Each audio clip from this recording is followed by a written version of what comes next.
First, we will talk about sunk costs. A sunk cost is a cost that one has incurred that cannot be recovered in any way. Starbucks is a great example of a sunk cost. Starbucks as a company can incur many sunk costs. Let's say that Starbucks is trying a new type of coffee bean for a few of their stores. Once this coffee has been purchased, it may not be returned if the new type of coffee does not do well. They can either decide to stop using the coffee or continue to sell the coffee until it's all gone. The same is true for the consumers at Starbucks. Say you go in and you want to try a new drink. Once you pay and take a sip of the drink, but you do not like it. You cannot return the drink though because you have already taken a sip. This cost is sunk and you must decide whether just to throw the coffee away or drink it anyway.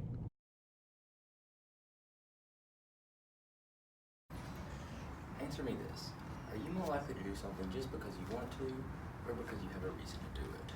You're going to do something because you have a reason to do it. Our first week at Campbell, we had to make one of these decisions.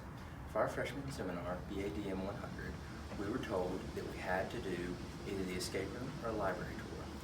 Now, if Miss Green told us all, you can do it, it's not required, but it'd be a good idea. If you don't do it, it's no big deal, so you're not going to do it. But because we had a grade riding on doing a tour or the escape room, we're all going to do it because we don't want our first grade to be put in as a 0. So by this, you see how economics is everywhere, even in our classes, and incentives they're a very important principle in economics.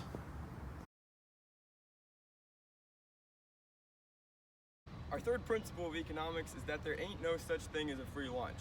Basically in that, we're looking at trade-offs. In baseball, there's plenty of trade-offs.